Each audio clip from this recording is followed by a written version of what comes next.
So, welcome back to the Beast Game podcast. And today we're talking about Boba Fett again. And this is episode 3. Keith, how do you feel about this episode of Boba Fett? About on par with the rest. Once again, I'm not sure what's going on with Robert Rodriguez. He can direct better action scenes than this. Get the reason for wanting him to seem not at 100%, right? To kind of see he's coming back from all those injuries and everything, but he is way too Cumbersome. Yeah. It's episode 2, he whipping ass and stuff. I was like, yeah, that's how the way to do it. But when he was fighting Black Cranston, I think his name is, Black Chrysanthemum. Like, you black, yeah. I'm sorry. Oh, you could tell there's a black man in there too.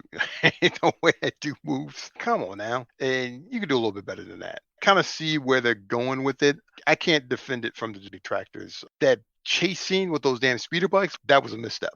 It was some terribleness right there. That was kind of cringy. But other than that, I can see where it's going, and I'm enjoying the content for what it is, and I'll watch the next one, and hopefully it'll pay off in the end, but they got to do something about the action and not necessarily speed up the plot, but they need to break off the flashbacks. Those flashbacks need to lead somewhere sooner than later. Yeah, because they did try to wrap up some certain things with the Tusken Raiders. Mm-hmm. And then obviously the mayor now is considered to be the villain, I guess, but he skips down, so you just kind of spend a lot of time with some ancillary characters, people that don't necessarily matter to the crux of what's going on. And then I was a little disappointed in Gangsta Wookiee kind of being unleashed. I felt a little too soon.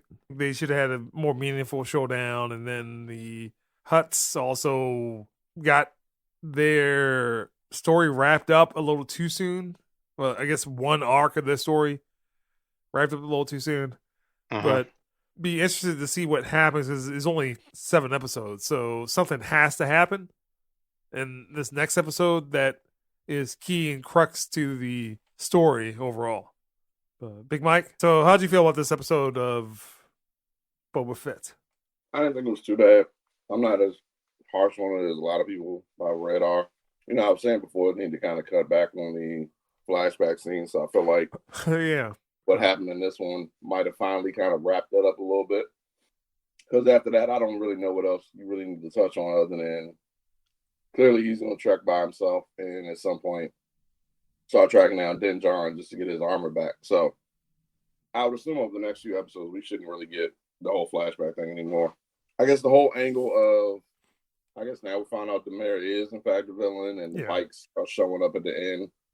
I'm assuming now the plot's moving forward, and for the next 4 episodes, I felt like we should get kind of rolling and moving along like it should be.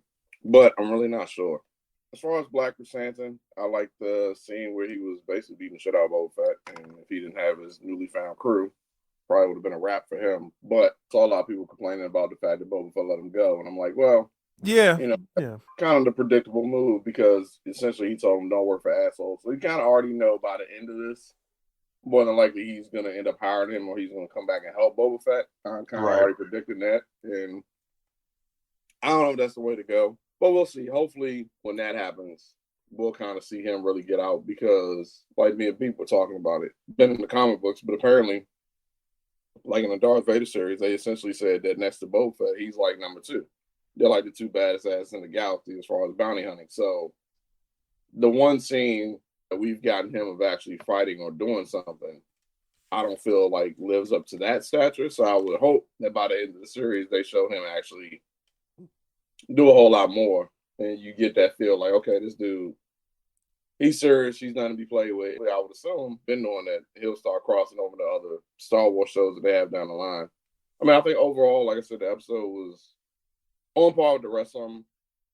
Didn't blow the other 2 out the water. I can see where it may took a step back, but again, I'm not trusting anything right now. The Hutts leaving, I feel like that's probably BS, but we'll see. It looks like they're setting it up to where almost everybody's trying to lay claim to Jabba's throne. So Boba Fett's got to deal with all of this over the next 4 episodes to really set this up to where people are like, okay. Yeah, because I guess the only thing that I would say really happened this episode is that you got to see more of the world. Yeah. I have a weird thought when I was watching this episode. And I don't know if I was just digging too deep, but at one point I did start kind of looking and going, does Finnick have something to do with all this? Because it just seemed like that would be the one twist nobody would see coming. So I was like, oh, maybe that's something they'll do, but I don't think they'll do that because I mean she's supposed to be indebted to him since he saved her life. But I don't know. We'll see. I get what Keith's saying about the chase because I was kind of like, really, we're doing the chase thing again? It's almost like kind of like Last Jedi. You spending a whole bunch of time chasing when it's not. Chase felt like it came straight out of Back to the Future or something. Yeah. And I think the special effects too wasn't that great. Yeah, it's too long. It was just like, it's still going on. Yeah, it was long, and the payoff at the end wasn't really that big. Yeah. Other than Boba Fett lands, and he's stuck like, oh, well, you know, like I'm caught. So it didn't really do much. I said, I mean, the real payoff was the end when the Pikes showed up. So, like I said, I'm assuming they're kind of the ones behind everything. But again, could be wrong. We'll see. I'm still on board. There's only 4 more episodes, so. Yeah, I mean, it wasn't terrible. It was just not the direction I would have taken. It seemed like it should have been on an upwards trajectory, and this one leveled off after the second episode. Mm-hmm. Yeah.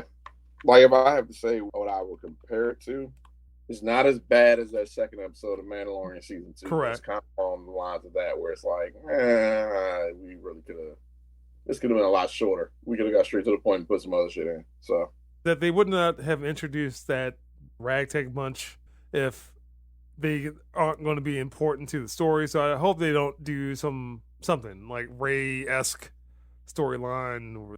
Again, you really wouldn't introduce those characters just to be bit characters in the story. Judging on the amount of Pikes that showed up at the end, he had to have some backup other than Finnick. So I mean, I'm assuming them, maybe they know some other people and get them on board, and it becomes this all-out thing. But I don't know. We'll see. They did a little fan service. He got a Rancor again, so. Mm-hmm. He was like, I want to ride this. Yeah, he's like, I want to ride it. I'm like, oh, shit. You do running around with that damn Rancor. God damn. Danny Trejo showing up. People smiled at that because, he's that Hollywood dude that wasn't supposed to be popular or whatever as he is, but everybody. Plus, he's Robert Rodriguez's boy, so he'll show up in anything. Mm-hmm. He's in all of his films. All right, well, Keith, what score would you give this episode of Boba Fett? 5. It wasn't exactly horrible, but just as Mike was talking, I figured out what irked me. What irked me was that he was doing dumb shit that progressed the plot. Boba Fett that I imagined would have just been walking around, kicking people in the chest and shooting them or setting them on fire with his flamethrower. He's not sitting there going, oh, he says he's going to go and get that for me, so okay, I'm going to wait for him to get it for me. Oh, he's running away because he doesn't respect me. Huh. You, Power Rangers, go get him. It's morphin' time. The minute the dude walked into the back and locked the door, he's going to lock the door. He locked the door. He had already lied to him once. So and he's like, the door's locked. He's hitting the button. He's like, what do I do? And she's like, oh, I'll open it. And he's like, okay, he's run away. What do we do? No, dude, no. And again, that dude lied to him before the first episode. And so you can't trust him. So Boba Fett theoretically should just ran in, blast those fools, and exactly. Yeah. So episode 3, I'm gonna give this a 5. There was way too much bumbling and stumbling about. Boba Fett is a shoot first, ask questions later type of guy, and they need to get back to that. Like, take a page out of Din Djarin's notebook and embrace the Mandalorian creed or something. So that's my score. Yeah, I'll probably also give it a 5. Again, that second episode was good. Definitely picked up off of the first episode. And it just seemed like this one, things were happening for some reason. So I hope, again, some of these characters play a part into the larger story. Black Chrysanthemum, like we would call it. Black Chrysanthemum. What the fuck? But I feel he did his character a disservice with this episode. Yes, he got his licks in, but he should be much more thorough. I could have seen this happen maybe later on where they have this ultimate battle and Boba Fett spares him and he's just like, why? And they become best of friends. But this thing where they just like, the Hutts go, yeah, the mayor played us and he played you too, and then Black Chrysanthemum Right, chrysanthemum. What the hell? Yes, they just run off like a out of the Planet of the Apes or something. I don't know. And yeah, that run was a little like then you just saw them running off at the bottom of the screen. I'm like, what is going on? Like this, and I'm watching it with the wife, and she's like, oh, you could tell he's black. I mean, again, Like, it was just not bad. It just wasn't great. So that's where my score is. Big Mike. So I had the first 2 episodes even at 8.5, and I'm not gonna be as harsh with the 5. But right now, I'd give this one a 7. Like I said, it has its arguable missteps, but I have faith in Favreau. His writing is good enough that the next 4, hopefully, Agreed. should turn things around and put it on the right path. I fail to believe that you make something as good as Mandalorian and then turn around and bring back a beloved character as Boba Fett, which has always been one of those things in Star Wars world was like, the dude only had like 1 line in Empire Strikes Back. Oh, he had a few lines. He had like, a few lines, but I know what you're talking about. He only had a handful of lines, and yeah, I think, like based off all those re-releases and recuts of it, I think they increased his. No, he only had a few lines. I agree with you, Mike. I do think Favreau and Filoni and Rodriguez, they know the fan base enough. I think this is all a lot of setup and a lot of build up. I'm hoping that they'll do a payoff like you said they do, that they won't save everything for the last 20 minutes of the last episode of the season. Would assume hopefully the next episode we get a cameo or something of somebody, and then maybe the last episode you get a cameo. So who those cameos are, don't really know. Assume that they're reaching into some of the novels and comic books, so it would likely be someone from that era, because not all the animated stuff is from the area that this is occurring in. So yeah, I mean, him still whining about his father like Django.